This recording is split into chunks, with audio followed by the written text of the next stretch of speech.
Families across Europe looking forward to their summer getaways have been left wondering whether they'll ever make it. Possible strikes by air traffic controllers are putting travel plans in severe jeopardy. So why are European flights at risk?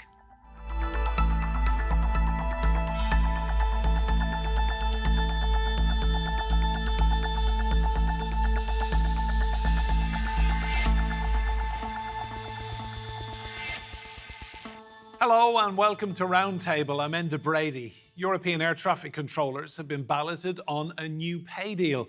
Their main union have put management on notice for a strike anytime between now and the end of the year. It means they could bring air travel to an almost complete halt across Europe at just 5 days' notice. Their main issue is there just aren't enough of them. Europe's air traffic controllers could potentially handle over 30,000 flights a day over the coming weeks, but staff at the pan-European Eurocontrol are preparing for possible strikes. They're campaigning over persistent staff shortages, which they claim mean as many as a quarter of staff are missing at any given time. Strikes are already having an impact. The low-cost carrier Ryanair cancelled 900 flights in June, putting the blame for that firmly on action by French air traffic controllers. Some, though, believe the strikes are likely to have minimal impact. Air traffic control isn't quite what it was, even at peak season following COVID, and with no dates actually confirmed, Eurocontrol insists it's premature to speculate on any potential impact. Are they simply trying to allay public fears amid claims that a third of all flights could be affected? Well, let's bring in our guests. Joining us from Montpellier in France today is the travel journalist Simon Calder. And in Burgundy in France, we have Andrew Charlton, Managing Director of Aviation Advocacy. And in Hampshire, we find Mike Reid, an air traffic controller and member of the International Transport Workers Federation. Gentlemen, great to see you all. I'm going to come to you first of all, Simon Calder. Just bring us up to speed with the potential for disruption throughout August and just how much power rests with air traffic control. Well, my goodness, any of us who has been lucky enough to travel in Europe since the ending of the COVID crisis will know that the air traffic control concerns have been an increasing issue for airlines, or at least that's certainly what they are blaming. They are saying, and I'm talking here about all the big carriers, they're saying there is huge pressure on air traffic control, partly because of staff shortages. During the COVID pandemic, of course, a lot of people in air traffic control moved on, they retired, they got other jobs. And actually, the training is so important, so long, so difficult that you can't simply hire people immediately. As a result of that, at some area control centres, and I'm thinking here of places such as Reims in France, Athens, Zagreb at times, many other parts of Europe, there's really serious issues with high overload. And on top of that, there's much more pressure than usual on southeastern Europe, and that's because of the war in Ukraine, which has led to airlines having to divert their flights so that they don't go over Ukrainian or indeed Russian airspace. And the addition of all those flights between Europe and Asia that are squeezed into that very narrow corridor means that it's a daily misery. One leading airline boss put it to me, he just said, it is so tough this summer. Andrew, can I ask you how much worry is there in the industry about air traffic control and the potential for a lot of disruption in the coming weeks? I think, Edna, it's important to distinguish between the potential and the actuality. The potential for disruption is enormous. I mean, it's 100%, if you like. But we're not seeing that happening. And Simon's exactly correct. There is massive congestion, partially because we're pretty much back to 100% of capacity post-COVID, but we're only allowed to use 80% of the airspace because Ukraine and Russia is out. So as Simon rightly says, aircraft that normally go up and over the pole now have to come down and through. I'd like to add the centre of Germany to the list that Simon had of control centres that are quite short of staff. But the potential shouldn't be confused with the actuality. And at the moment, things continue to operate. Apart from France, which is its own special case, apart from France, there's generally speaking not huge amounts of industrial action going on. And part of the issue, of course, is that the airlines, as Simon rightly pointed out, the airlines love to blame the controllers because they're sort of outside their control. But we have actually got to this place where the airlines have exploded that's not a good word to use in aviation, is it? The airlines have had this enormous rush of capacity back into the system, which has been really quite hard to cope with. It came as a surprise, not just to the airlines, but to the entire aviation ecosystem. Mike, can I ask you, why were they threatening to strike? I mean, a lot of people would say that air traffic controllers are very well paid as it is.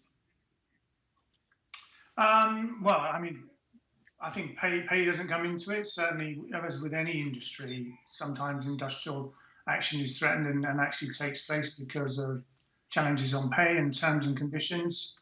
And both Andrew and Simon are right. So, some of the pressures as a result of COVID, which obviously was a significant and extraordinary blow to aviation all over, can't be rectified immediately. Many countries have also got, as well as a reduction in training during the pandemic. There were some staff shortages prior to 2020, and there's some demographic issues where there's some bulges in retirement purely because of bursts in recruitment going back to even the sort of late 80s, early 1990s, and all those things are collectively taking effect now.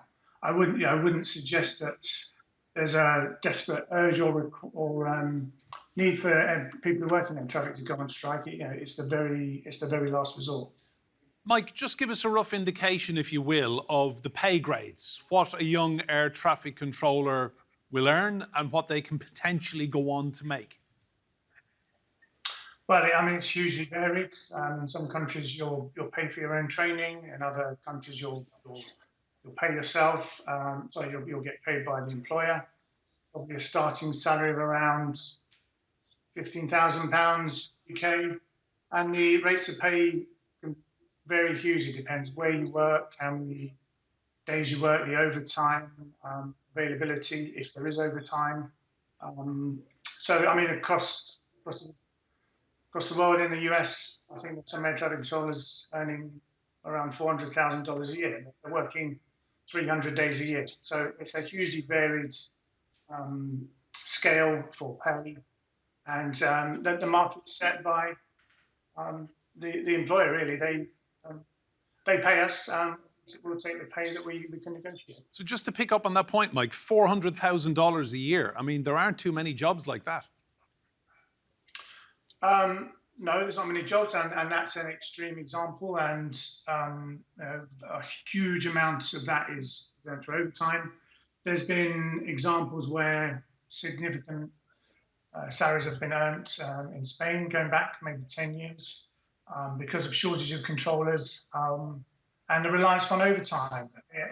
With any job, with any industry, if an employer chooses to have less people to take part in the task, and as has been said, if the airline industry soars and increases its demand on the service, there's only a set number of people who can supply that service, and it's supply and demand, and the market rate will go up.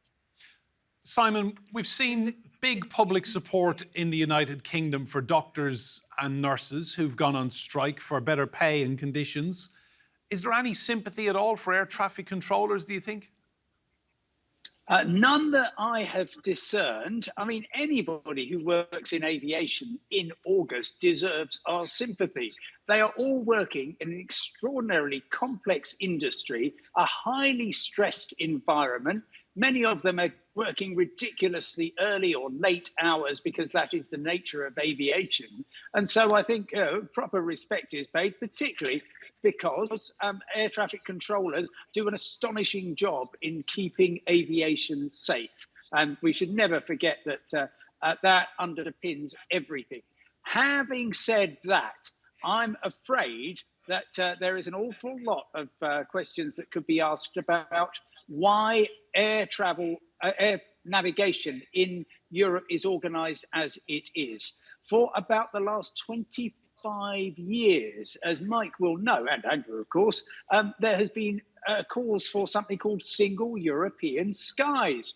We mentioned the American example just now, where the Federal Aviation Administration controls everything across the states and does that very well. Well, the idea that has been going on for decades is that we do the same thing in Europe. It would make things much, much simpler than having dozens of different air traffic navigation services getting involved. However, there has been foot dragging on the parts of particular countries, the controllers themselves, because it would reduce the number of positions, are extremely against it.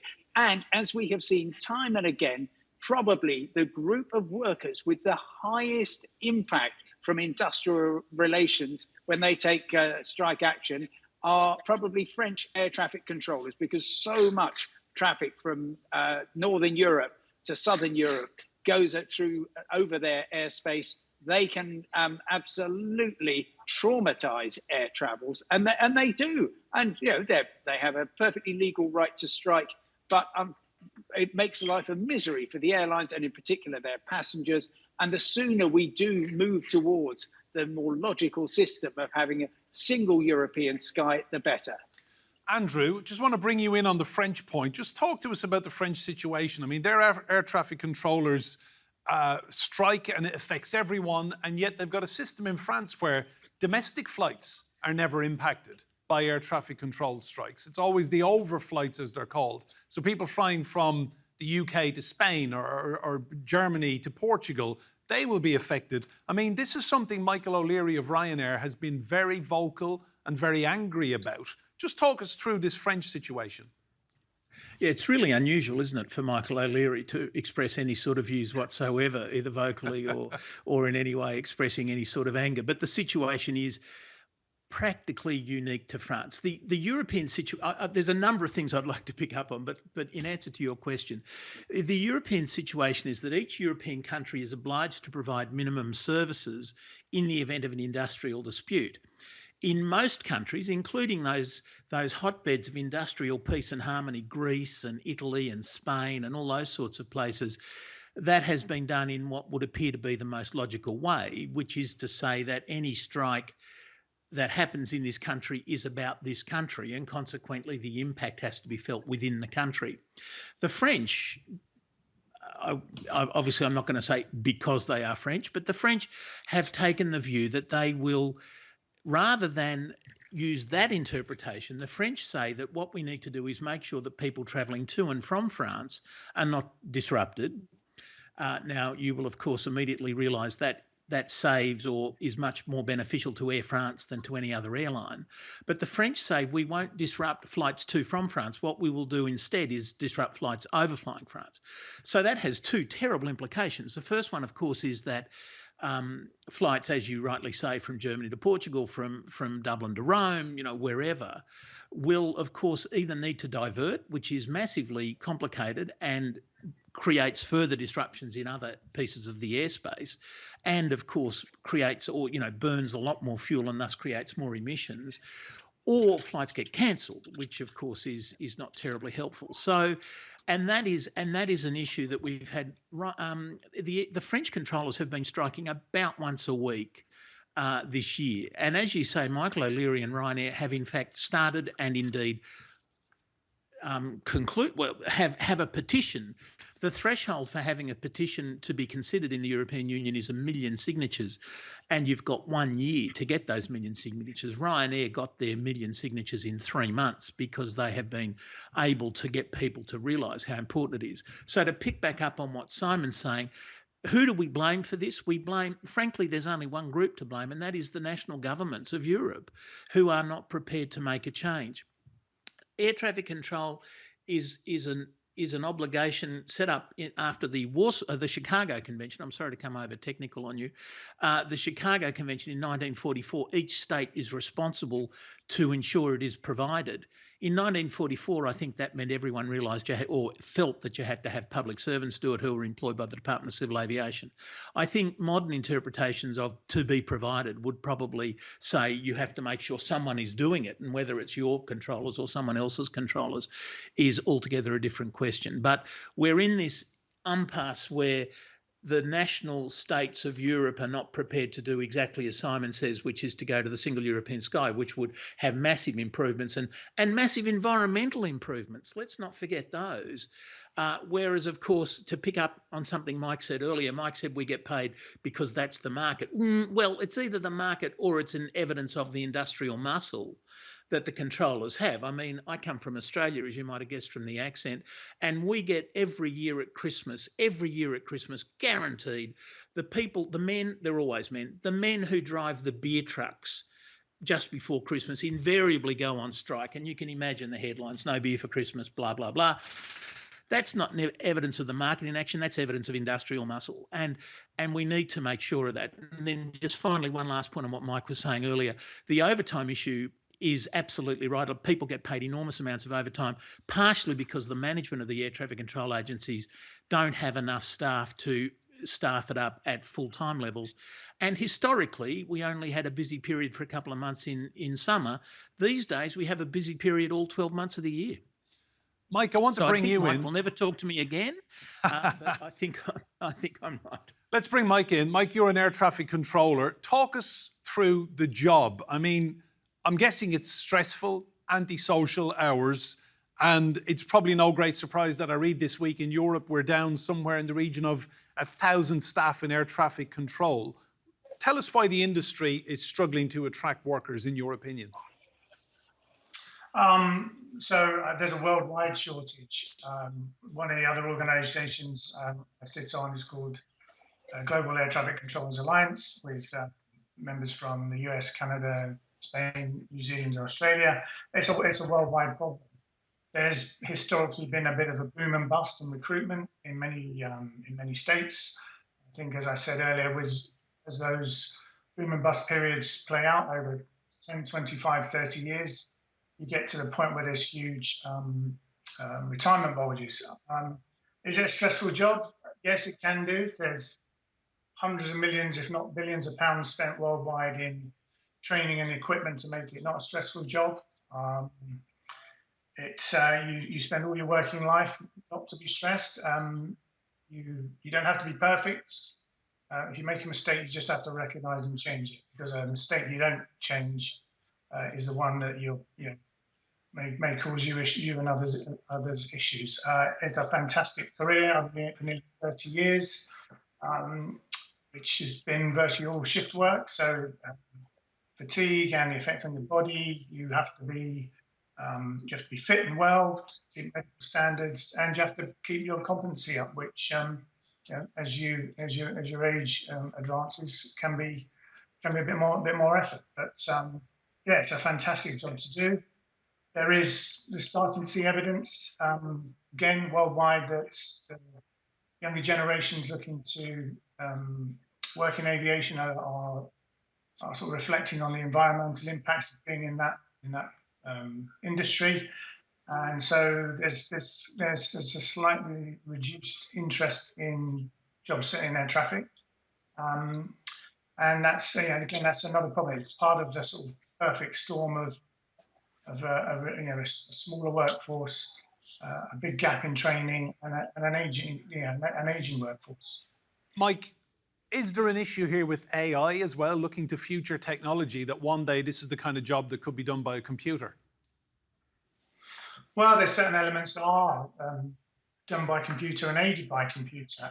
There's dozens and dozens of companies worldwide investing huge amounts of money to improve the air traffic system. As controllers, we like to be part of the technology. Of course, we wouldn't want to be replaced. Will a computer pick that up as quickly as I did? There's an element of human experience and where we can spot things as with our brains. Again, there's been huge amounts of research and into this.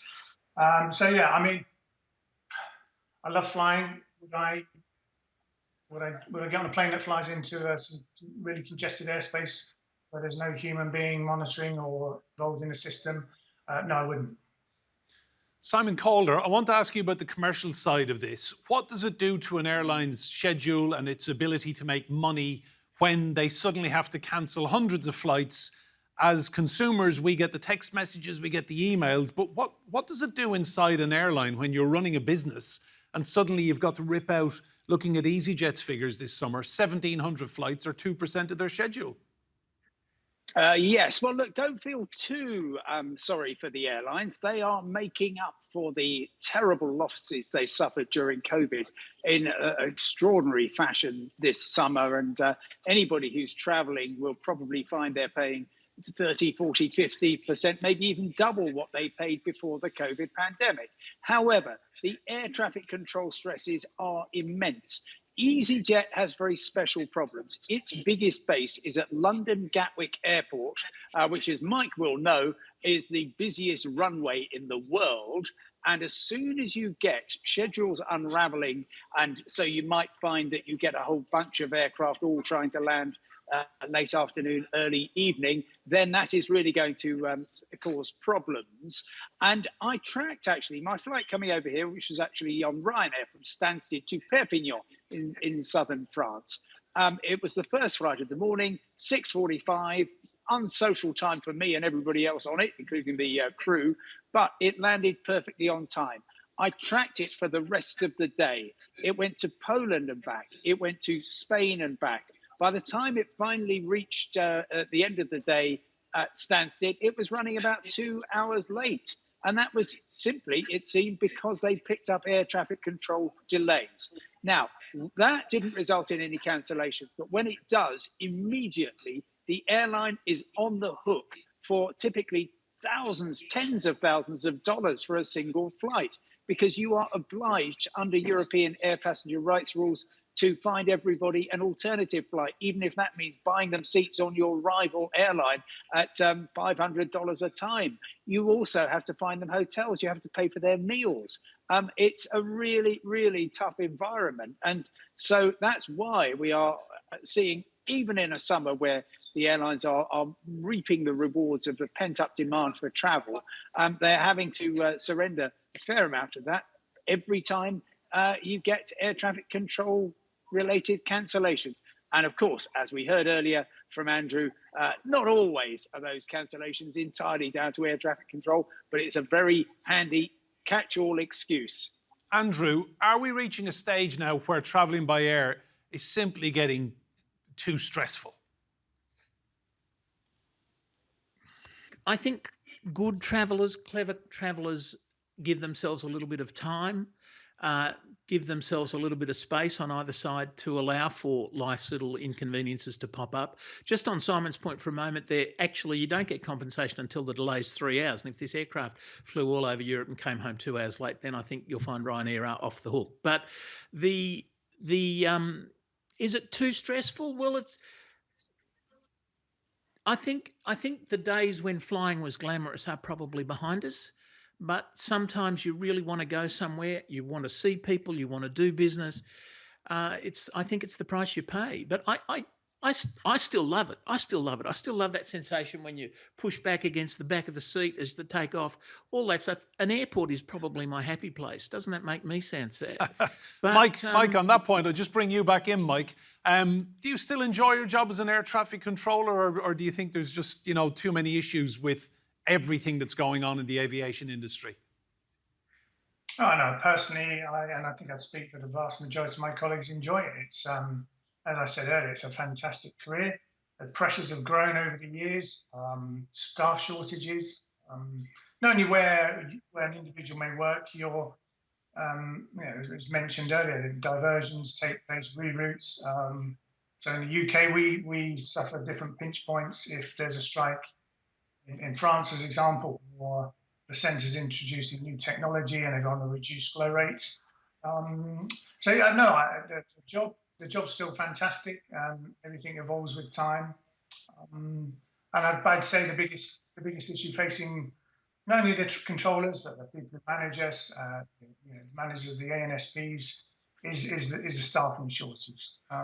It's lovely that 10 airlines want to fly 100 planes from the London area on a Saturday morning to Mallorca, for instance, but you can't fit 100 planes on the runway in Mallorca at lunchtime, let alone what's coming from France, Germany, Scandinavia, etc. The pinch points and the pressure on the system are enormous now, and whilst it's great for the airlines to, and obviously the flying public to see this huge increase in travel after the pandemic, there's only so much capacity. It's a transport system. You put 2,000 cars down a motorway when normally it fits 1,000, there's going to be a delay. Gentlemen, thank you all for your input. A fascinating discussion about aviation and the problems with European air traffic control. Simon, Andrew, Mike, great to see you all. Remember, you can see more discussion and debate on our very own YouTube channel. Just search for Roundtable TRT World. But for now, from me and Brady and all the team here, goodbye and thank you for watching.